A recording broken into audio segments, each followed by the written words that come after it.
बिस्मिल्लाहिर्रहमानिर्रहीम। आज हमारा एंटी टेस्ट का जो नजफ़ सेशन है उसका लेक्चर नंबर 6 है और इसमें हम जो चैप्टर 2 लास्ट लेक्चर में डिस्कस हम कर रहे थे उसका कुछ पोर्शन रह गया था रिलेटेड टू लॉजिक्स।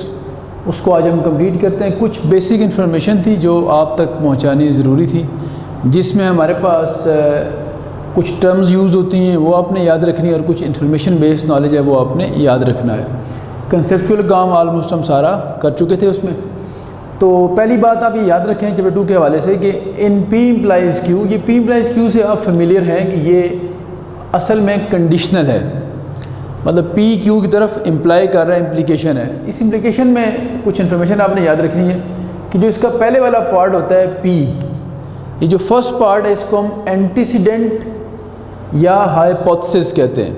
तो इसके दो नेम्स आपने याद रखने, या इसको एंटीसीडेंट कहेंगे या इसको हाइपोथेसिस। और ये जो इसका सेकंड वाला होता है Q, इसको हम कहते हैं कॉन्सिक्वेंट या कंक्लूजन। तो ये इसके दो नाम्स आपने, सेकंड वाले के भी जो दो नाम है आपने याद रखने हैं। तो ये एक थोड़ी सी इन्फॉर्मेशन थी जो आप लोगों के साथ शेयर करनी थी। इसके अलावा कुछ और चीज़ें भी इन्फॉर्मेशन में हमारे पास हैं, वो भी मैं एक एक करके लेते जाता हूँ और फिर उसको मैं आपके सामने एक्सप्लेन करता हूँ। अच्छा जी, फर्दर जो चीज़ें हमने डिस्कस करनी थी उसमें से एक है हमारे पास जिसमें है कहते हैं टाइप्स ऑफ स्टेटमेंट्स। तो स्टेटमेंट्स आपके पास टोटल 3 तरह की होती हैं, जिसमें पहली है टोटोलॉजी, टोटोलॉजी के बाद दूसरी है एब्सर्डिटी और फिर तीसरी है हमारे पास कंटिंजेंसी। तो एक एक करके तीनों को एक्सप्लेन करते हैं। जो टोटोलॉजी है बेसिकली ये ऐसी स्टेटमेंट हुआ करेगी जिसके अंदर जो रिज़ल्ट होगा उसमें सारी वैल्यूज़ ट्रू हुआ करेंगी, यानी जो इसका कॉलम बनेगा उस कॉलम के अंदर कोई भी वैल्यू फॉल्स नहीं होगी, सारी ट्रू वैल्यूज़ होंगी। दूसरे नंबर पे आ जाते हैं जिसको हम कहते हैं एब्सर्डिटी। एब्सर्डिटी आपके पास ऐसी स्टेटमेंट है जिसका रिज़ल्ट हमेशा फॉल्स होता है, इसके कॉलम के अंदर सारी वैल्यूज़ फॉल्स हुआ करेंगी। और जो लास्ट है वो हमारे पास है कंटिंजेंसी, जिसके अंदर हम देखेंगे कि सारी की सारी वैल्यूज़ जो हैं वो फॉल्स या ट्रू नहीं होंगी बल्कि मिक्स हुआ करेंगी। तो मैं आप लोगों के समझने के लिए इनको एक टेबल में ड्रा कर देता हूँ ताकि आपको ये क्लियर हो जाए बात कि किस तरह से है। तो इसी के सामने जो कि हम टाइम ज़्यादा वेस्ट नहीं करते, इसके ऊपर एक छोटा सा टेबल बना लेते हैं जिसमें हम 2 स्टेटमेंट रख लेते हैं और फिर उसके बाद उनके साथ जो जो चीज़ें हम लिंक कर सकते हैं वो लिंक कर लेते हैं। तो P और Q अगर हैं तो हमारे पास 2 टाइम्स हमने ट्रू लिखा और फिर 2 टाइम्स लिख दिया हमने फॉल्स। इसी तरह 1 टाइम ट्रू 1 टाइम फॉल्स, जैसे आप यूजुअली टेबल को फिल करते हैं। अब सबसे पहले मैं आपको एग्जांपल देता हूँ टोटोलॉजी की। कोई भी एग्जांपल कोड कर सकते हैं, तो मैं एग्जांपल कोड कर रहा हूँ P और निगेशन ऑफ P, इसका बनाते हैं कॉलम। अब आप ये जानते हैं कि और जो होता है इसमें हम ट्रू तब करते हैं जब दोनों में से कोई एक ट्रू हो, और आप ये भी जानते हैं कि अगर P ट्रू है तो P का नेगेशन फॉल्स होता है और अगर P फॉल्स है तो P का नेगेशन ट्रू होता है। इसका मतलब है कि P और P जो नेगेशन है इन दोनों में से एक वैल्यू हमेशा ट्रू हुआ करेगी। जब दोनों में से एक भी ट्रू होगी तो P और नेगेशन ऑफ P हमेशा ट्रू रहेगा। तो ये सारे जो रिज़ल्ट्स इसके आएंगे आपके सामने वो सारे ट्रू की फॉर्म में आ जाएंगे। अब इसके बाद आप एब्सर्डिटी की एग्जांपल देखें तो मैं ये कह सकता हूँ कि P and negation of P। अगर आप इसको ऑब्ज़र्व करें तो P अगर ट्रू हुआ तो P का नेगेशन फॉल्स होगा और अगर P फॉल्स हुआ तो P का नेगेशन ट्रू हो जाएगा। इसका मतलब है ये दोनों एट अ टाइम कभी भी ट्रू नहीं हो सकते। तो दरमियान में एंड का साइन है, इंटरसेक्शन का साइन है, इसका मतलब कॉमन ट्रू कभी नहीं मिलेगा आपको। जब कॉमन ट्रू नहीं मिलेगा तो ये हमेशा आपके पास फॉल्स आंसर देगा। तो ये एग्जांपल होगी आपके पास टोटोलॉजी की, ये होगी एब्सर्डिटी। अब रहेगी एक कंटिंजेंसी, तो आप उसमें कोई भी देख सकते हैं, जिस तरह आप लोग फेमिलियर हैं P इम्प्लाइज़ Q के साथ, या बहुत सारी स्टेटमेंट जिसके अंदर आप देखें कि स्टेटमेंट का जो सारा कॉलम है वो सेम नहीं है, कुछ ट्रू और कुछ फॉल्स वैल्यू हों तो हम कहेंगे वो हमारे पास कंटिंजेंसी है। तो उसकी एग्जांपल देने की हमें ज़रूरत नहीं है। अब हम आगे चलते हैं, कुछ और जो इन्फॉर्मेशन है वो लिख लेते हैं यहाँ पे जो आपके MCQs के लिए ज़रूरी है। अच्छा जी, अब हम बात करते हैं क्वांटिफायर्स की। ये भी एक इन्फॉर्मेशन आपने याद रखनी है। क्वांटिफायर्स क्या होते हैं? द वर्ड्स और सिंबल्स, ये कुछ वर्ड्स होते हैं या कुछ सिंबल्स होते हैं इस तरह के। क्या सिंबल्स ये वर्ड्स होते हैं? ये ऐसे वर्ड्स या symbol which convey the idea of A quantity और नंबर, जो किसी क्वांटिटी का जो आइडिया होता है उसको कन्वे कर रहे होते हैं कि वो क्वांटिटी कितनी है, इसीलिए इनको क्वांटिफायर्स कहते हैं, जो कि ये क्वांटिफाई करते हैं क्वांटिटी को या नंबर्स को। तो आप देखें इसमें मैथमेटिक्स में जनरली हम दो तरह के क्वांटिफायर्स यूज़ करते हैं, जिनमें से एक है यूनिवर्सल क्वांटिफायर और एक है एग्जिस्टेंशियल। यूनिवर्सल का मतलब है जो सब के लिए हो, फॉर ऑल। इससे आप फेमिलियर होंगे, ये सिंबल आपके पास है फॉर ऑल, उल्टा ए जो लिखा होता है ये, और इसको वर्डिंग में कैसे पढ़ते हैं हम? For all. और एग्जिस्टेंशियल जो होता है ये किसी केस में, यानी कुछ नंबर्स या किसी एक नंबर की एग्जिस्टेंस को शो करता है, तो इसके लिए हम ये यूज़ करेंगे जो उल्टा करके ई लिखा हुआ है ये। तो ये सिंबल फॉर ऑल के लिए, ये सिंबल है जी देयर एग्जिस्ट के लिए, देयर एग्जिस्ट, इसलिए इसको यूनिवर्सल क्वांटिफायर और इसको एग्जिस्टेंशियल क्वांटिफायर कहते हैं। तो आपने देखा होगा कभी कभार लिखा होता है for all x belongs to R या फॉर ऑल ए बी, और इसके लिए लिखा होता है there exist a number 0, there exist a number 1, इस तरह। तो ये एग्जिस्टेंस को शो करता है किसी एक नंबर की, और ये आपके पास सब के लिए होता है फॉर ऑल। तो ये इन्फॉर्मेशन क्वांटिफायर्स के हवाले से आ गई। अब हम चलेंगे 2.5 के ऊपर, और उसमें हम देखेंगे कि किस तरह सेट थ्योरी का और लॉजिक्स का आपस में लिंक है, और उस लिंक को फिर हम देखना है कि MCQs में किस तरह यूटिलाइज़ किया जा सकता है। अच्छा जी, अब हम 2.5 की तरफ आते हैं। ये चैप्टर 2 का रिमेनिंग काम थोड़ा सा रह गया। इसमें हम पढ़ेंगे link between set theory and logic, यानी ये एक रिलेशनशिप है जो सेट थ्योरी के रिज़ल्ट्स हैं उनको हमने लॉजिक्स की बेस पे प्रूव करना है, और एक अल्टरनेट हमें अप्रोच मिल जाएगी जिससे मुश्किल क्वेश्चन भी हमारे आसान हो सकते हैं। इससे पहले आपको कुछ मेन आइडिया समझना पड़ेगा कि जो लॉजिक्स में चीज़ें होती हैं वो सेट थ्योरी के साथ कैसे को रिलेट करती हैं। तो मैं आपको एक कंपैरिजन बता देता हूँ। कंपैरिजन में ये करते हैं कि अगर हम इधर बात कर रहे हैं लेट से सेट्स की, और इस तरफ हम बात कर रहे हैं लॉजिक्स की, तो दोनों के दरमियान रिलेशनशिप इस तरह से है कि जो सेट थ्योरी के अंदर सेट्स रखते हैं आप A, B, C, यानी आप सेट्स को यूजुअली डिनोट करते हैं कैपिटल लेटर से। इधर आप उन्हीं को स्टेटमेंट्स कहा करेंगे P, Q, R, यानी उधर जो सेट्स होंगे वो यहाँ पे लॉजिक्स में आने के बाद स्टेटमेंट्स के साथ रिलेट करेंगे। फिर आपको याद होगा सेट थ्योरी के अंदर आप सेट्स का कम्प्लीमेंट लिया करते थे, A कम्प्लीमेंट, B कम्प्लीमेंट। यहाँ पे वो स्टेटमेंट का निगेशन हुआ करेगा। फिर आप यहाँ A यूनियन B फाइंड किया करते थे। यहाँ पे ये P और Q, जिसको डिसजंक्शन कहा था, वो होगा। इधर जो आप A इंटरसेक्शन B फाइंड किया करते थे, वो इधर P एंड Q, जिसको हमने कंजंक्शन कहा था, वो होगी।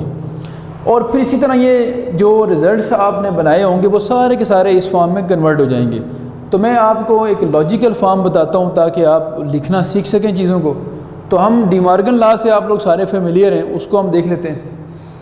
तो अगर आपको ये कहा जाए कि आप लॉजिकल फॉर्म लिखें, लॉजिकल फॉर्म ऑफ कोई भी आप सेट थ्योरी का रिजल्ट ले सकते हैं, लेकिन चूँकि डी मॉर्गन लॉ से आप फेमिलियर होते हैं तो मैं वो चूज़ करता हूँ A union B complement is equal to A complement intersection B complement. ये था डी मॉर्गन लॉ, और इसकी आपने लॉजिकल फॉर्म बतानी है। तो मैं लिखता हूँ क्या बनेगी, देखें logical form of De Morgan law is, आप देखें A यूनियन B की जगह हमने पढ़ा है क्या आ जाएगा, P और Q, तो ये बनेगा P और Q, और होल के ऊपर कम्प्लीमेंट है तो ये होल का निगेशन हो जाएगा। अब राइट साइड पे देखें A कम्प्लीमेंट का मतलब होगा निगेशन ऑफ P, इंटरसेक्शन का मतलब होगा एंड, और B कम्प्लीमेंट का मतलब होगा निगेशन ऑफ Q। तो ये मैंने एक एग्जांपल कोट किया आपके पास, इस तरह की और बहुत सारे एग्जांपल्स आप कोट कर सकते हैं। इसके साथ साथ मैं आपको बता दूं कुछ और चीज़ें भी, ताकि आप वो भी क्लियर कर लें। दो बातें आप नोट बना के लिख लें जो कि आपके MCQs के लिए ज़रूरी हैं। उनमें से पहली बात ये है कि जो यूनिवर्सल सेट होता है, अब ये आप जानते हैं कि सेट थ्योरी के अंदर दो स्पेशल सेट्स होते हैं, यूनिवर्सल और एम्प्टी। तो देखना ये चाह रहे हैं कि ये लॉजिकल फॉर्म में किसके साथ एसोसिएट करेंगे। तो यूनिवर्सल सेट जो होगा इज़ रिलेटेड टू टोटोलॉजी। जो यूनिवर्सल सेट होगा यहाँ पे वो रिलेट करेगा टोटोलॉजी के साथ। वो कैसे रिलेट करेगा? चूँकि टोटोलॉजी में सारे आंसर्स जो कॉलम के होते हैं वो सारे ट्रू होते हैं, और वो जो ट्रू के अगेंस्ट स्टेटमेंट बनती है वो सेट थ्योरी में जाके यूनिवर्सल के साथ लिंक हो जाती है। आपको अगर अभी याद हो, थोड़ी देर पहले मैंने आपको एग्जांपल दी थी। मैंने कहा था कि टोटोलॉजी की एग्जांपल ये है कि अगर आप कॉलम बनाएं P और निगेशन ऑफ P का कॉलम, तो आप सेट थ्योरी में देखें क्या होना था। सेट थ्योरी में ये होना था A यूनियन A कंप्लीमेंट। तो आप सारे जानते हैं सेट के साथ जब उसके कंप्लीमेंट का यूनियन लिया जाए तो वो आपके पास यूनिवर्सल सेट बनता है। तो ये बात इसका प्रूफ भी हमें मिल गया कि वाकई जो टोटोलॉजी है वो लिंक होती है यूनिवर्सल सेट के साथ।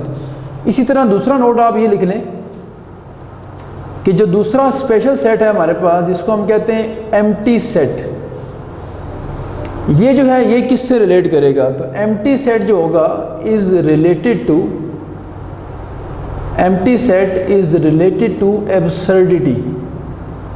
ये लिंक हो जाएगा एब्सर्डिटी के साथ। अब ये कैसे लिंक होगा, यानी कैसे हम इस बात को मान लें कि इन दोनों का आपस में लिंक बनता है, तो उसकी भी एग्जांपल थोड़ी देर पहले मैंने आपको यहाँ दी थी, जिसमें हमने कहा था कि P and negation of P का जो कॉलम है वो हमेशा फॉल्स बनता है, वो एब्सर्डिटी को शो करता है। यही अगर हम सेट थ्योरी में देखें तो आप जानते हैं ये शो करेगा P and negation of P का मतलब होगा A इंटरसेक्शन A कंप्लीमेंट। तो आप देख सकते हैं कि दोनों में जो कॉमन चीज़ है वो एम्प्टी है। सेट में और उसके कॉम्प्लीमेंट में कभी कोई चीज़ कॉमन नहीं होती। तो ये यहाँ से हमें इसका लिंक मिल जाता है। यहाँ पहुँच के हम ख़त्म करते हैं अपना ये टॉपिक। तो आज हमने सीखा है चैप्टर 2 में जो रिमेनिंग पोर्शन था 2.1, 2, 3, 4 और फिर 6, 7, 8 हम पहले कर चुके थे। ये 2.5 का पोर्शन थोड़ा सा रह गया था, वो मैंने अभी आपको कंप्लीट करवा दिया। इसके ख़त्म होने के बाद आज की लेक्चर में हम चैप्टर 3 इंशाल्लाह स्टार्ट करने लगे। तो आप चलते हैं चैप्टर 3 की तरफ, उसको स्टार्ट कर लेते हैं। अच्छा जी, अब हम चैप्टर 3 जिस तरह मैंने कहा था कि इसी लेक्चर में स्टार्ट करना है तो स्टार्ट करते हैं।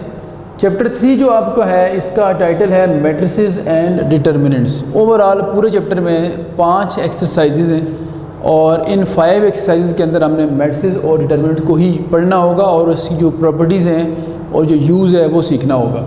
तो मैं पहले डिफ़ाइन करता हूँ। मैट्रिक्स की डेफिनेशन एंटी टेस्ट की क्लास में इतनी ज़रूरी नहीं होती, लेकिन फिर भी हम डाटा कंप्लीट लिखने के लिए डिफ़ाइन कर लेते हैं।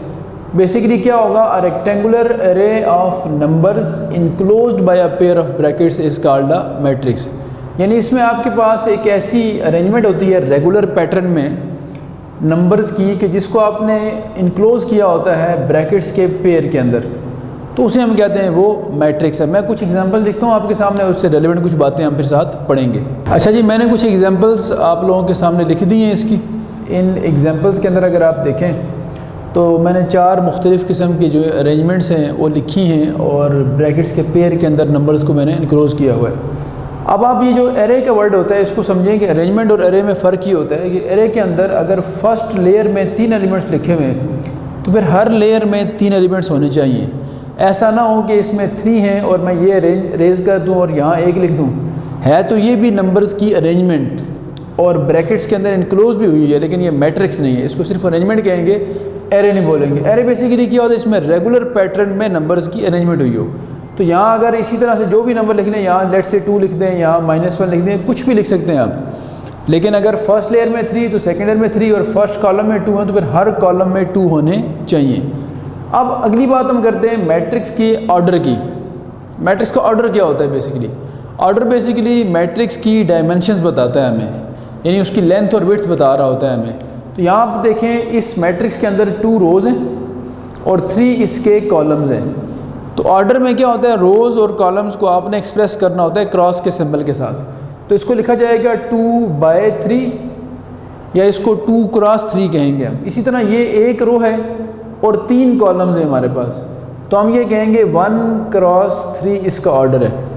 इसका ऑर्डर आ जाएगा 3 रोज़, 1, 2, 3 और 1 कॉलम, तो 3 × 1। और इसी तरह इसे हम कहेंगे ये 2 रोज़ एंड 2 कॉलम्स है। ये जो 4 एग्जांपल्स हैं इसमें हमने प्रिसाइज फॉर्म में 4 मुख्तलिफ चीज़ें समझनी है। जिस मैट्रिक्स के अंदर नंबर ऑफ़ रोज़ और नंबर ऑफ़ कॉलम्स डिफरेंट होते हैं उसे हम कहते हैं रेक्टेंगुलर मैट्रिक्स। अगर आप लिखना चाहें तो लिख भी सकते हैं, a matrix having different number of rose and columns is called rectangular matrix. अब आप यहाँ देखें तो इसमें सिर्फ एक रो है और 3 कॉलम है, इसको रेक्टेंगुलर भी कहेंगे। और साथ साथ हम ये कहेंगे जिस मैट्रिक्स में सिर्फ एक रो हो और कॉलम जितने मर्जी हों, रो अगर एक है तो उसको रो मैट्रिक्स कहा जाएगा। तो ये वाला रेक्टेंगुलर मैट्रिक्स, ये वाला रो मैट्रिक्स, और जिसमें सिर्फ एक कॉलम हो उसे हम कहते हैं कॉलम मैट्रिक्स। इसी तरह से आगे चलते हैं, जिसमें equal number of rows and columns हों उसे हम कहते हैं कि वो स्क्वायर मैट्रिक्स है। तो ये मैं एक बार रिपीट कर दूँ, रेक्टेंगुलर मैट्रिक्स जिसमें रोज़ और कॉलम्स की नंबरिंग तादाद मुख्तलिफ होती है, एक रो वाला रो मैट्रिक्स, एक कॉलम वाला कॉलम मैट्रिक्स, और जिसमें equal number of rows and columns हों उसे हम कहते हैं वो स्क्वायर मैट्रिक्स है। तो rectangular, square, column and row matrix की कुछ मैंने एग्जांपल्स आपके सामने लिख दिए। अब हम चलते हैं कुछ और जो डेफिनेशंस आपके लिए ज़रूरी हैं मैट्रिक्स की, MCQs जो आपके एंटी टेस्ट वगैरह में बनने हैं उनके हवाले से, तो वो बताना ज़रूरी है आपको। पहले मैं आपको इसका एक रेलेवेंट MCQ बना के बता देता हूँ ताकि आप इस बात को अंडरस्टैंड कर पाएँ। तो मैं लिखता हूँ MCQ यहाँ आप लोगों के सामने, या आप पहला समझ लें क्वेश्चन 1 यानी MCQ नंबर 1 कह लें इसको। इसमें ये होगा कि आपको कुछ एलिमेंट्स दिए जाएंगे और कहा जाएगा कितने पॉसिबल मैट्रिसेस आप डिफरेंट ऑर्डर के बना सकते हैं उतने नंबर से। तो मैं लिखता हूँ how many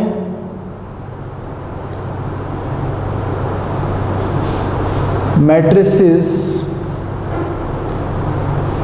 of different order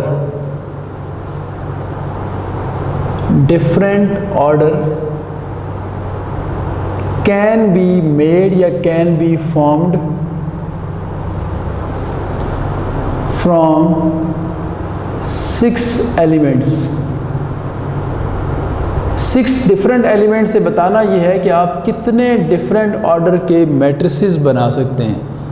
तो अब आप देखें होना क्या है, हम ये देख सकते हैं कि अगर उसके टोटल 6 एलिमेंट्स हैं तो हम कैसे ये बात बता सकें कि कितने मैट्रिसेस बनाए जा सकते हैं डिफरेंट ऑर्डर की। इसका आप लोग थोड़ी देर अगर सोचें तो आप लोग थोड़े से कंफ्यूज होते हैं कि इसका मीनिंग क्या बनता है। तो मैं आपके सामने बड़ी अच्छी सी एग्जांपल ये बनी हुई है, देखें इसमें 1 2 3 4 5 6 एलिमेंट्स हैं। तो आप अगर ऑब्ज़र्व करें तो ये 6 एलिमेंट्स हैं। और अब अगर मैं आपसे पूछता हूँ कि इन 6 एलिमेंट्स को ही यूज़ करें आप तो कितने मुख्तलिफ ऑर्डर के मैट्रिसेस बन सकते हैं। जैसे आपके सामने एक मैट्रिक्स पर लिखा हुआ है 2 क्रॉस 3 का, यही 6 अगर हम सारे फिर यूज़ करें तो और कितने बनाए जा सकते हैं। तो आप लोग याद रखें इसका पैटर्न ये होता है कि आप ये देखें कि 6 की जो पॉसिबल फैक्टराइजेशन है वो क्या क्या हो सकती है। तो आप देखते हैं 6 के जो फैक्टर्स बन सकते हैं, मैं यहाँ लिखता हूँ 6 को आप लिख सकते हैं 6 × 1 भी, इसको आप लिख सकते हैं 1 × 6 भी, इसको आप लिख सकते हैं 2 × 3 भी, और इसको आप लिख सकते हैं 3 × 2 भी। क्योंकि मैट्रिक्स का जो ऑर्डर होता है इसके नंबर्स की जो मल्टीप्लिकेशन होती है वो टोटल नंबर ऑफ़ एलिमेंट्स होते हैं उस मैट्रिक्स के। जैसे यहाँ 3 × 2 6 आ रहा है, इसका मतलब इस मैट्रिक्स में 6 एलिमेंट्स होंगे। यहाँ 3 × 1 3 है, यहाँ 2 × 2 4 है। तो इसका मतलब ये हुआ कि 6 एलिमेंट्स की जो पॉसिबल ऑर्डर बन सकते हैं वो क्या हो सकते हैं, 6 × 1 1 × 6 2 × 3 3 × 2।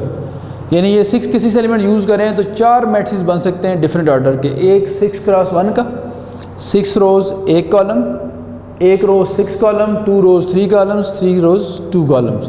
तो हमारा जो आंसर होगा वो अगर हम बताना चाहें तो हम बता सकते हैं कि टोटल नंबर ऑफ़ मैट्रिसेस जो बन सकते हैं इन सारों को यूज़ करके, total number of matrix of different order, तो आपका आंसर आएगा 4।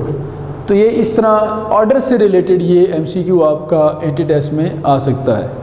अब हम आगे चलते हैं, जिस तरह मैंने पहले कहा कुछ और हम डेफिनेशंस पढ़ लें जो हमारे लिए यहाँ ज़रूरी हैं। तो शुरू करते हैं बात। सबसे पहले मैं डिफ़ाइन करता हूँ आप लोगों के लिए डायगोनल मैट्रिक्स। तो इसको पहले अंडरस्टैंड करते हैं, ये जो इम्पोर्टेंट डेफिनेशंस हैं वो मैं करवा रहा हूँ आप लोगों को। डायगोनल मैट्रिक्स जो है इसको अगर डिफ़ाइन किया जाए तो इसको 2 तरह से डिफ़ाइन किया जाता है। एक वो जो एक सिंपल और पुरानी डेफिनेशन है वो लेके चलेंगे जो बेसिक है, और एक हम इसकी जो इस लेवल पे फर्स्ट ईयर या एंटी टेस्ट के लेवल पे बात करें तो इसकी एडवांस डेफिनेशन है जो सिंबॉलिक है आमतौर पे। तो पहले मैं आपको रिकॉल करवा दूँ कि डायगोनल मैट्रिक्स क्या हुआ करता था। तो मैं रिपीट करता हूँ, आप लोग सुन लें। इसमें हम यूँ कहते हैं कि a square matrix in which all the elements are zero except at least one non zero element in its main diagonal. ये मैं बात इसलिए बोल रहा हूँ कि ताकि आप इसको लिख लें और हम यहाँ पे इसकी जो वर्डिंग वाली डेफिनेशन है वो ना लिखें, टाइम ना वेस्ट करें, और डायरेक्ट इसकी जो मैथमेटिकल फॉर्म है वो लिख सकें। तो मैं एक बार फिर रिपीट करता हूँ, अ square matrix in which all the elements are zero except at least one non-zero element in its main diagonal। ऐसा स्क्वायर मैट्रिक्स जिसके सारे एलिमेंट ज़ीरो हों, सिर्फ उसके मेन डायगोनल में कम से कम एक एलिमेंट नॉन ज़ीरो मिल जाए हमें। कम से कम का मतलब है एक या एक से ज़्यादा उसके मेन डायगोनल में, और बाकी जो नॉन डायगोनल हैं वो सारे के सारे ज़ीरो, तो उसे हम कहेंगे वो हमारे पास डायगोनल मैट्रिक्स है। तो इसकी एग्जांपल लिख देता हूँ मैं यहाँ पे।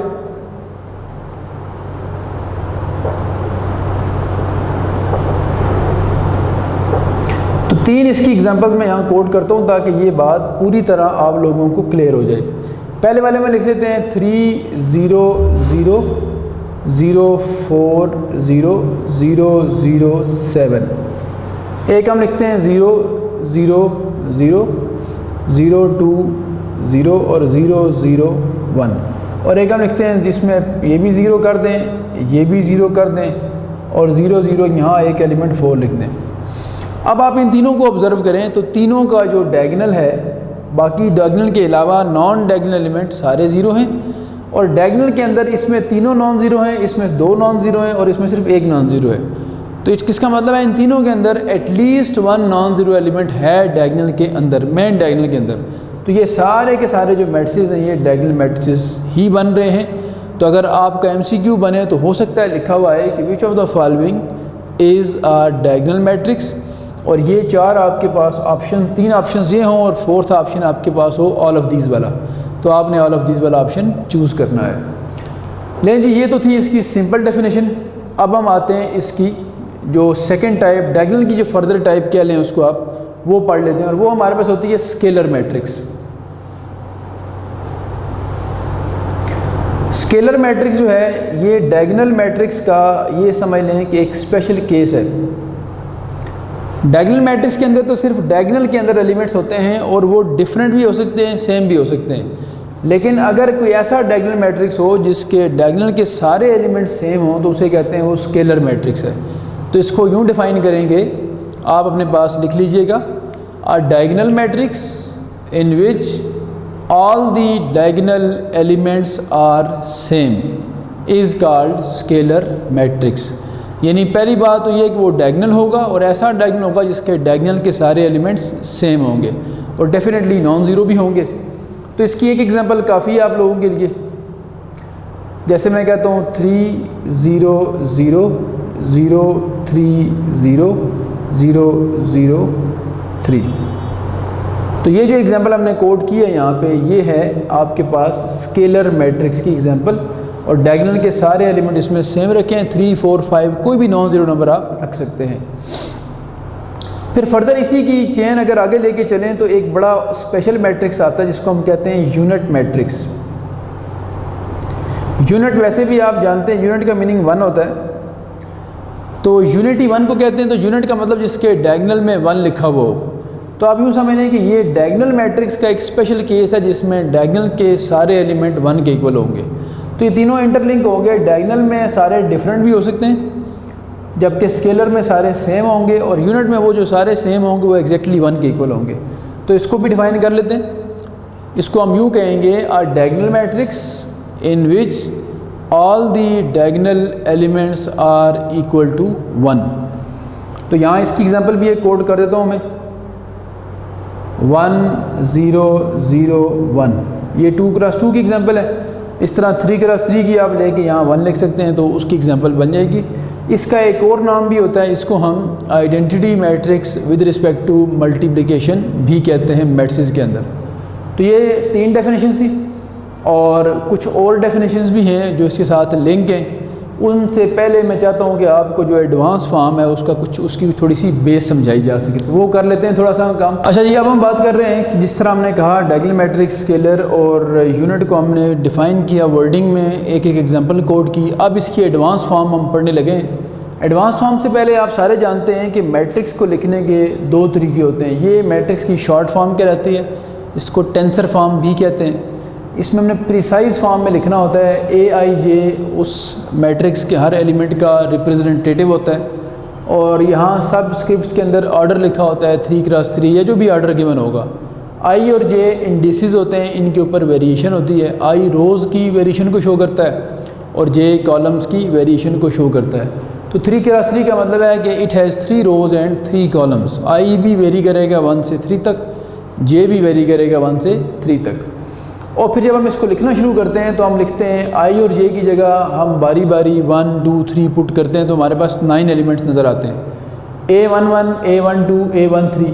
अब ये आप इस बात से फेमिलियर हैं कि अगर मैं कहीं लिखता हूँ A23 तो इसका मतलब है कि 2 शो कर रहा है रो को और 3 शो कर रहा है कॉलम को।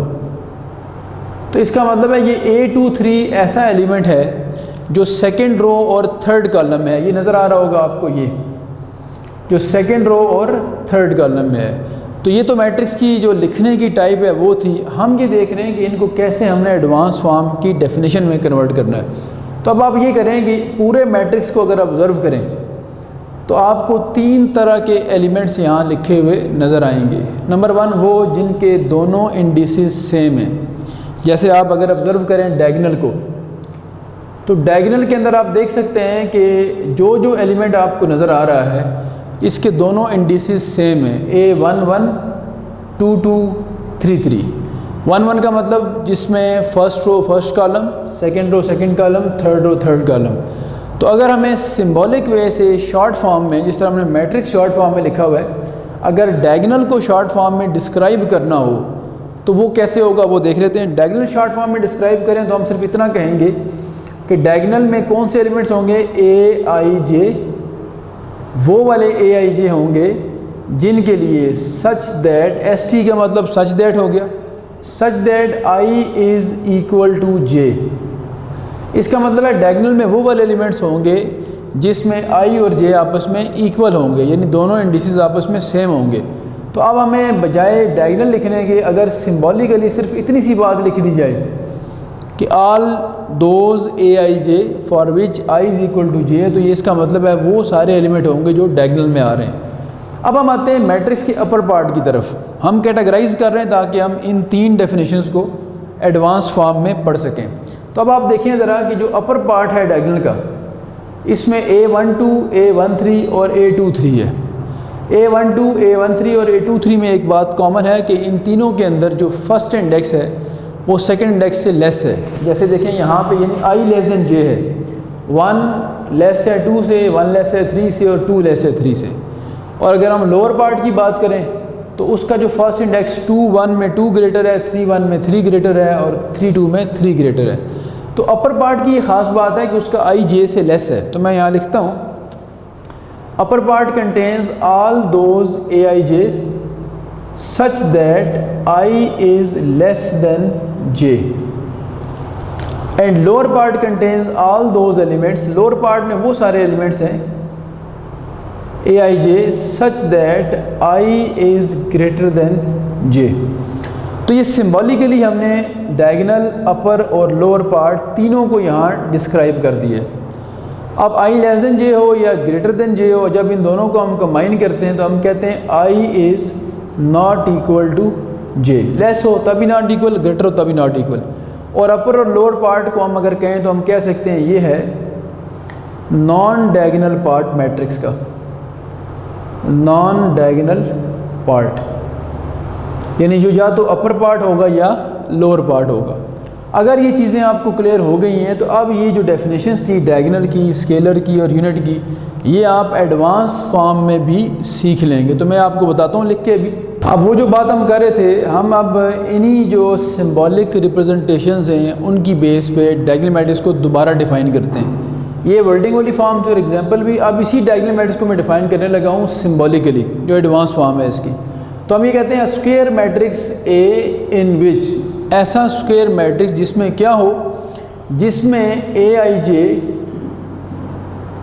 इक्वल टू 0 हो। कब हो? For all I equal to J, I not equal to J, यानी वो सारे एलिमेंट 0 हो जाएं जिसमें आई जे के इक्वल नहीं है। अब ज़रा यहाँ देखें, आई जे के इक्वल ना होने का मतलब क्या था? नॉन डायगोनल पार्ट, यानी अपर पार्ट और लोअर पार्ट। इसका मतलब है ये इतनी सी बात ये बता रही है कि डायगोनल के ऊपर और नीचे वाला पार्ट उसमें क्या हो जाए? 0 हो जाए। And at least one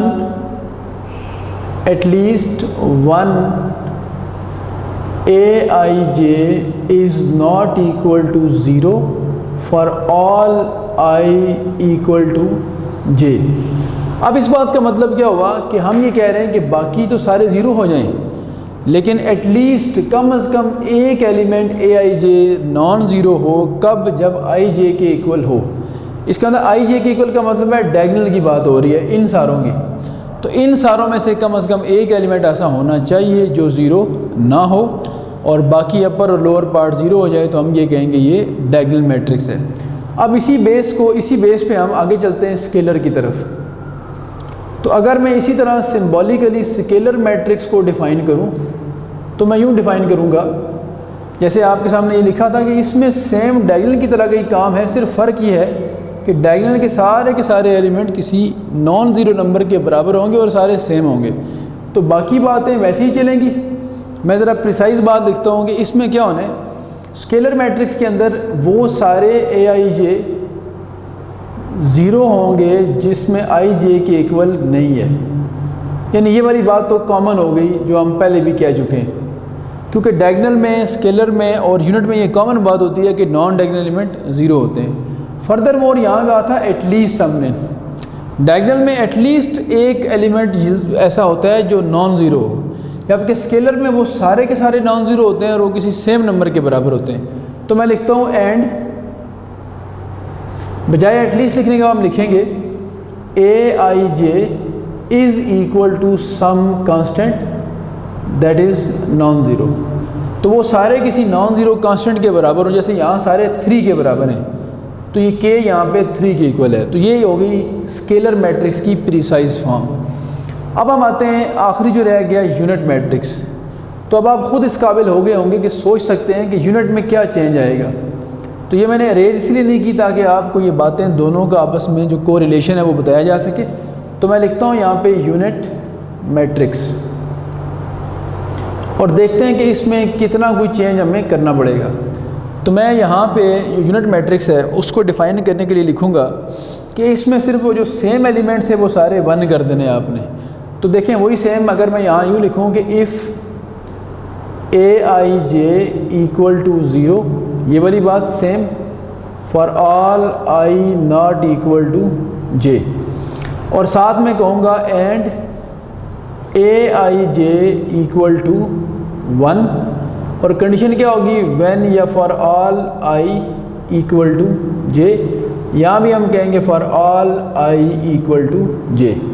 I equal to J का मतलब है डायगोनल, तो डायगोनल सारे का सारा उसमें किसी सेम नंबर के बराबर था, यहाँ डायगोनल सारे का सारा 1 के बराबर है। तो ये बन जाएगी हमारे पास यूनिट मैट्रिक्स की डेफिनेशन। अच्छा, जिस तरह यूनिट तक हम डिफाइन कर चुके हैं, सिंबॉलिक वे से 2 या 3 डेफिनेशन और हमने पढ़ लेनी है जो सिंबॉलिक वे से पढ़नी है, ताकि वो भी आपके MCQs के लिए ज़रूरी हैं, तो वो काम भी आपका कवर हो जाए। ये वो डेफिनेशन हैं जिनका एक्सरसाइज में यूज़ ना होने के बराबर है, लेकिन MCQs में आने का चांस ज़्यादा है।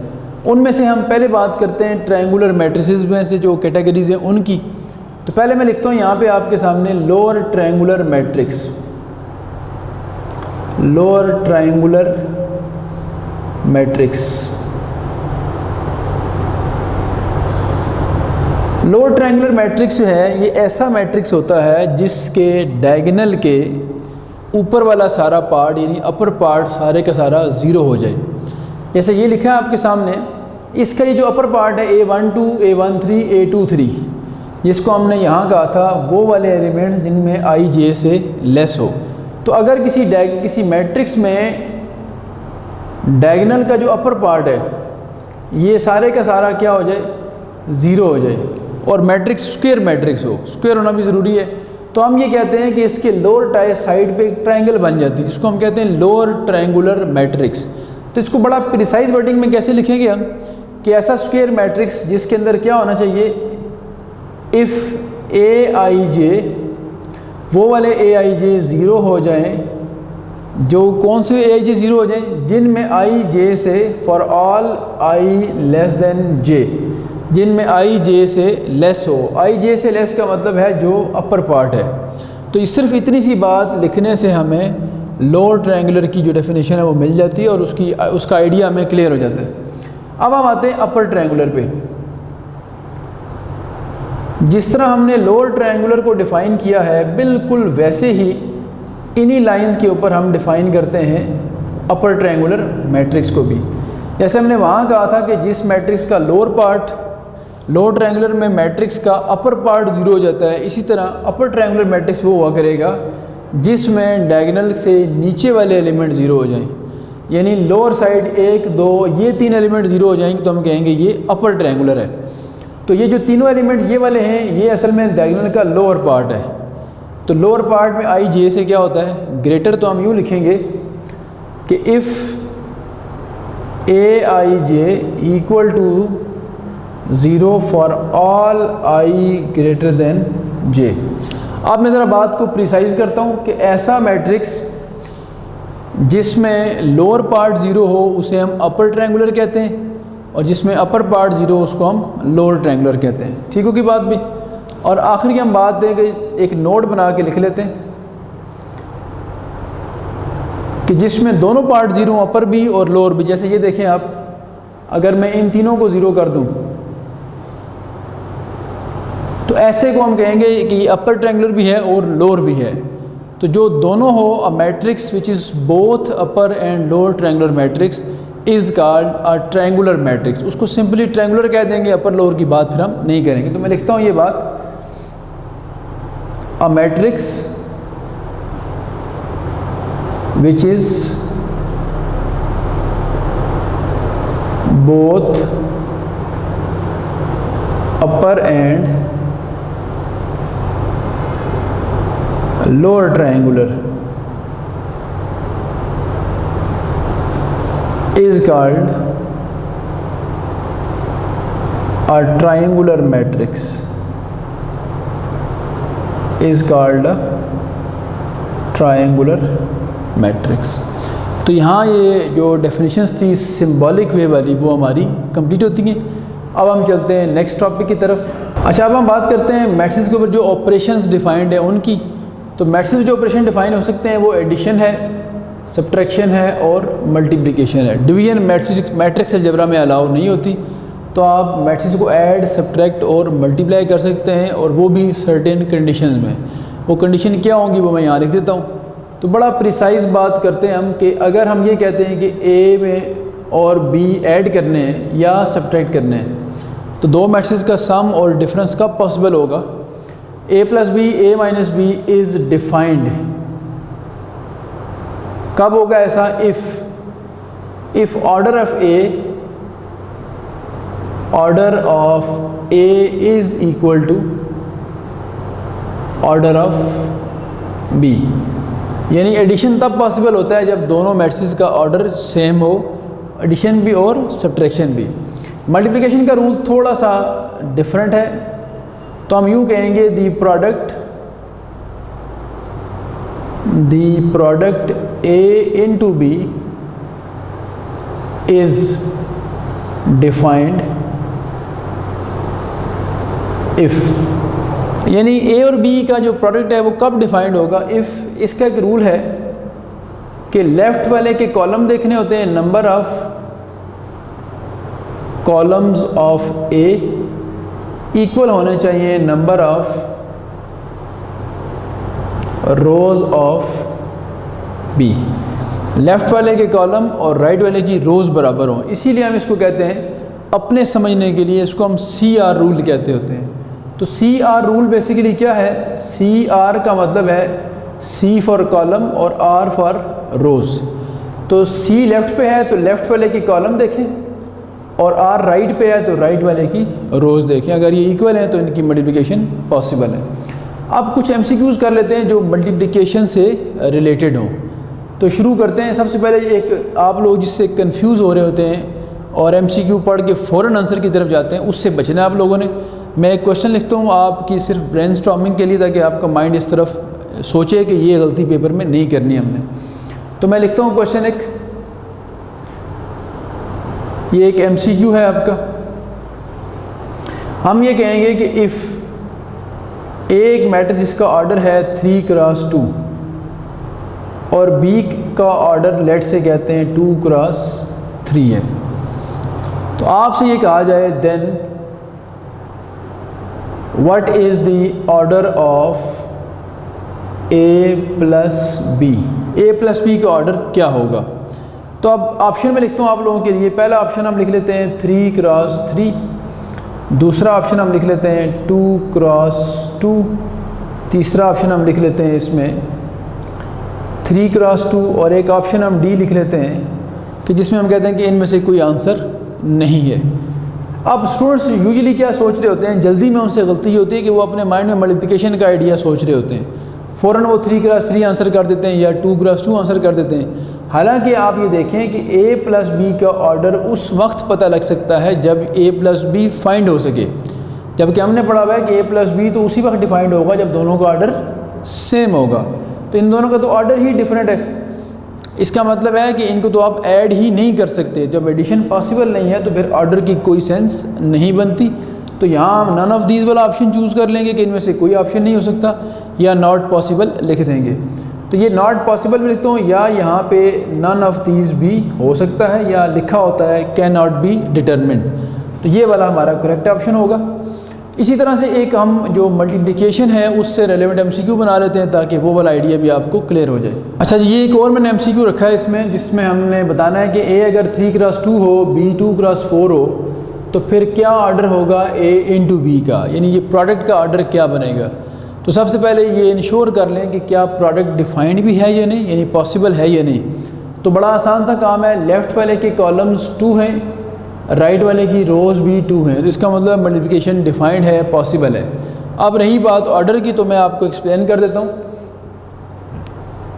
a और b जब आप मल्टीप्लाई करते हैं, a का ऑर्डर है 3x2, b का ऑर्डर है 2x4। तो ये याद रखा करें कि जो प्रोडक्ट का ऑर्डर होगा वो फर्स्ट का फर्स्ट इंडेक्स और लास्ट का लास्ट इंडेक्स होगा, दैट इज़ 3x4। तो 3x4 वाला ऑप्शन हम यहाँ से सिलेक्ट कर लेंगे। और इस टेक्निक को अप्लाई करके आप थोड़ा सा और भी इन्हांस कर सकते हैं। आपको अगर सिर्फ a का ऑर्डर दे दिया जाए और b का ऑर्डर दे दिया जाए तो आप b का ऑर्डर भी बता सकते हैं, यानी इन तीनों में से a, b और ab में से। एक और MCQ करते हैं इसका जी। इसमें लिखा हुआ है कि आपके पास ये भी एक MCQ है और ये थोड़ा सा उसको चेंज करके कर रहे हैं। If a is of order 3x4 and a into B is defined, यानी उनका प्रोडक्ट a और b का पॉसिबल भी है। आल्सो ये बात पता है हमें कि a b का जो ऑर्डर है वो 3x2 है। तो देन आपने क्या बताना है, आपने बताना है what is the order of b is. तो बताना है b का ऑर्डर कितना होगा इसमें से पे। तो अब देख लेते हैं किस तरह इसका ऑर्डर फाइंड करेंगे हम। पहली बात तो ये देखें कि a का जो ऑर्डर है वो 3x4 है, इसके साथ b ने मल्टीप्लाई होना है और जो रिज़ल्ट हमारा है a इंटू बी, इसका जो ऑर्डर है वो 3x2 है। तो यहाँ एक बात का आपने ख्याल रखना है कि जब हम इन दोनों को मल्टीप्लाई करते हैं तो मल्टीप्लिकेशन अगर डिफाइंड है तो इसके नंबर ऑफ़ कॉलम्स इसकी नंबर ऑफ़ रोज़ के बराबर होंगे। अगर ये 4 कॉलम्स हैं a के तो b की रोज़ भी 4 होंगी। तो एक इंडेक्स क्लियर हो गया हमें। फिर इसका जो लास्ट इंडेक्स है वो इसका लास्ट इंडेक्स होगा। जैसे ये देखें, इसका लास्ट इंडेक्स 4 था तो इसका भी लास्ट इंडेक्स कितना था, 4। तो इस 2 का मतलब है ये अगर इसका लास्ट इंडेक्स है तो ये इसका भी लास्ट इंडेक्स होगा। तो पता लग गया हमें कि b का ऑर्डर होगा 4x2। तो जो हमारा आंसर आएगा इस MCQ का वो होगा 4x2। ये हमारा आंसर यहाँ पे क्लियर हो जाता है। तो ये कुछ क्वेश्चन हमने ऑर्डर और प्रोडक्ट से रिलेटेड किए थे। इसके बाद आप फेमिलियर हो चुके होंगे। जो भी इस तरह का क्वेश्चन है इंशाल्लाह आप उसको अटैम्प्ट कर लेंगे। अब हम चलते हैं नेक्स्ट टॉपिक की तरफ। अच्छा जी, एक नोट में लिख रहा हूँ यहाँ पे और इसको एक्सप्लेन करता हूँ। ये थोड़ी सी मिसकंसेप्शन होती है स्टूडेंट्स के माइंड में, वो हमने क्लियर करनी है। नोट ये है कि commutative law with respect to multiplication does not hold in matrices in general. Students ये सोच रहे होते हैं जैसे a इंटू बी, जो कम्यूटेटिव लॉ है a into B is not equal to B into A हमेशा होगा। इन जनरल का मतलब होता है कि जनरली ऐसा नहीं होता, पर्टिकुलर केसेस में ऐसा हो भी सकता है। तो वैसे तो आप याद रखें कि जनरली इस बात का मीनिंग क्या बनता है, that is a into B is not equal to B into A. अब इसके इक्वल ना होने की रीज़न क्या हो सकती है, वो बड़ी सिंपल सी बात है कि सम टाइम ए को बी से मल्टीप्लाई करते हैं, लेफ़्ट साइड से मल्टीप्लिकेशन पॉसिबल होती है बट राइट से पॉसिबल नहीं होती। ये आपके सामने एग्जांपल लिखी है ऊपर। इधर आप ए बी को तो मल्टीप्लाई कर सकते हैं लेकिन बी ए को मल्टीप्लाई कर ही नहीं सकते। इसका मतलब ए बी ए के इक्वल नहीं हो सकता। अगर हो सकता है तो वो कौन से ऐसे केसेस हैं, तो ये बड़ी क्लियर बात याद रखें कि जनरली ऐसा नहीं होता, कुछ पर्टिकुलर केसेस में ऐसा हो भी जाता है। लेकिन मैथमेटिक्स में उस रिज़ल्ट को हम ट्रू कंसिडर करते हैं जो हर केस में ट्रू हो। एक सिंगल भी ऐसी एग्जांपल जिसको काउंटर एग्जांपल कहते हैं अगर मिल जाए जो उस रिज़ल्ट को फेल कर रही हो, डिसप्रूव कर रही हो, तो हम उस रिज़ल्ट को मैथमेटिक्स में जनरल रिज़ल्ट नहीं कहते। इसीलिए हम कहते हैं कि ए बी ए के इक्वल नहीं होगा। तो आपका ये MCQ डेटा से बन सकता है कि कौन सी ऐसी कंडीशंस हैं कि जिनमें ये इक्वल भी हो सकते हैं, तो वो मैं आपको बता देता हूँ। इसको MCQ बना लें, ज़्यादा बेहतर हो जाएगा, आपका डाटा बनता जाएगा साथ साथ।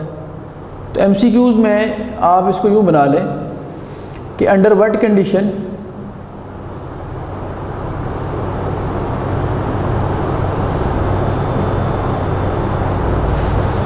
ए B A into B is equal to B into A. किस कंडीशन में ए बी बी ए के इक्वल होगा, तो मैं लिखना शुरू करता हूँ। उसमें से पहली कंडीशन ये है कि अगर ए और बी आपस में इक्वल हो जाएं, फर्स्ट कंडीशन। दूसरी कंडीशन ये है कि ए बी का इन्वर्स हो और बी फिर ए का इन्वर्स हो, या कोई एक भी हो तब भी ये बात ट्रू है। डेफिनेट सी बात है, जब ए बी का इन्वर्स होगा तो फिर बी ऑटोमेटिकली ए का इन्वर्स बन जाएगा। तीसरी बात ये है कि ए और बी दोनों में से कोई एक आइडेंटिटी मैट्रिक्स हो,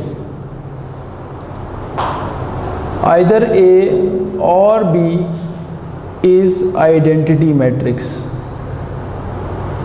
और डेफिनेटली उनकी जो मल्टीप्लिकेशन है वो भी पॉसिबल हो तब। और फोर्थ हम ये कह सकते हैं कि ए और बी में से कोई एक नल मैट्रिक्स हो और प्रोडक्ट यानी उनका स्क्वायर मैट्रिक्स भी हो और उनका प्रोडक्ट पॉसिबल भी हो। तो ये भी लिख लेते हैं, आइदर ए और b is a null matrix provided that कि उनका प्रोडक्ट पॉसिबल हो, तो तब हम ये कहेंगे कि ए बी बी ए के इक्वल है, दोनों साइड से उनका प्रोडक्ट अगर पॉसिबल हो। तो ये कुछ ऐसी कंडीशंस हैं कि जिनके ट्रू होने के बाद, जिनके होल्ड करने के बाद ए बी बी ए के इक्वल आ जाता होता है। और अगर हम और प्रिसाइज बात करें तो ए और बी, अगर वैसे तो MCQs में 4 ऑप्शंस होते हैं टोटल, लेकिन मैंने ये सारे ऑप्शन लिख दिए हैं कि इनमें से कोई से भी 3 ऑप्शंस हो सकते हैं, और साथ जो फोर्थ ऑप्शन होगा वो फिर ऑल ऑफ दीज का होगा, या इनमें से कोई एक ऑप्शन भी हो सकता है। तो हम वो सारे पॉसिबिलिटीज़ लिख लेते हैं। MCQs में बहरहाल आपके 4 ऑप्शंस ही आएंगे। तो फिफ्थ आप ये लिखें कि both a and b are diagonal matrices of the same order of the. ये सेम ऑर्डर वाली बात हम इसलिए लिख रहे हैं ताकि इनका जो प्रोडक्ट है वो पॉसिबल हो सके। तो ये कुछ चीज़ें जो एक मिसकंसेप्शन स्टूडेंट्स के माइंड में होती है, उसको हमने यहाँ पे इस रिज़ल्ट के थ्रू क्लियर करवाना था। अब एक और MCQ बना लेते हैं बुक से, फिर ताकि इसको हम आज के लेक्चर को क्लोज़ करें उस MCQ के बाद। अच्छा जी, एक MCQ मैंने और लिख दिया जस्ट आपको एक अवेयरनेस देने के लिए। बुक का एक रिज़ल्ट है, उसको हमने MCQs में कन्वर्ट किया है।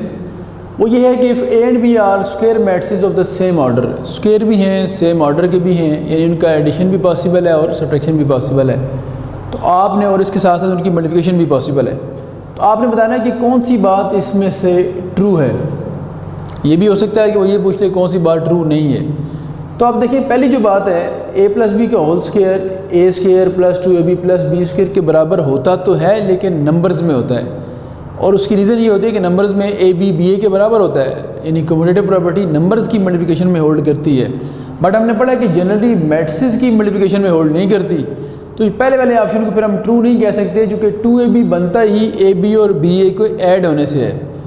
तो अगर ए बी और बी ए इक्वल नहीं है तो फिर इसका मतलब ये कंडीशन ट्रू नहीं होगी। तो ये जो पहले वाली बात है ये तो ट्रू नहीं हो सकती, क्योंकि कंडीशन रीज़न इसकी क्या है, रीज़न ये है कि कम्यूटेटिव प्रॉपर्टी होल्ड नहीं करती। अगर ये होल्ड करती तो हम मल्टीप्लाई करते ए बी प्लस बी ए को ऐड करके 2ab लिखते और ये बात प्रूव हो जाती। सिमिलर यही सेम रीज़न है कि ये भी बात ट्रू नहीं है, और इसी रीज़न की वजह से ये वाली बात भी ट्रू नहीं होती, क्योंकि ये सारी जो बातें हैं ये ए बी और बी ए के इक्वल होने के साथ रिलेट करती हैं। अगर ए बी और बी ए इक्वल रखें तो ये सारी बातें ट्रू हो जाएंगी। इसका मतलब इनमें से कोई भी बात ट्रू नहीं हो सकती इन जनरल। अगर कुड भी ट्रू लिखा हो या मस्ट भी ट्रू लिखा हो तो फिर और बात होती है। तो जनरली ये तीनों बातें ट्रू नहीं हैं, क्योंकि ये बात होल्ड नहीं करती। तो आखिरी जो बात है ए प्लस बी का transpose a transpose plus b transpose होगा, ये एक सिंपल रिजल्ट है। जब भी दो मैट्रिसेस का एडिशन पॉसिबल हो और उनके ऊपर अगर ये प्रॉपर्टी देखें तो सम करके ट्रांसपोज लें या ट्रांसपोज ले के सम करें, आंसर सेम आता है। इसका मतलब आखिरी वाला ऑप्शन हमारा ट्रू है, इसको मैं टिक कर देता हूँ। बाकी कोई भी ऑप्शन हमारा ट्रू नहीं होगा इन जनरल। और एक MCQ यूँ भी बन सकता है कि हो सकता है वो आपसे ये पूछ ले, इस तरह यहाँ मैंने कहा था अंडर व्हाट कंडीशन, तो ये पूछ सकता है कि under what condition following results hold, यानी कब होल्ड कर सकते हैं ये। तो आप बता सकते हैं कि ये तीनों रिजल्ट्स उस वक्त होल्ड करेंगे जब ए बी बी ए के इक्वल होगा। तो ये दो तरह से MCQ बन सकता था। यहाँ आज के लेक्चर क्लोज़ करते हैं। नेक्स्ट लेक्चर में इंशाल्लाह हम चैप्टर 3 का रिमेनिंग पोर्शन करेंगे। अल्लाह हाफिज़।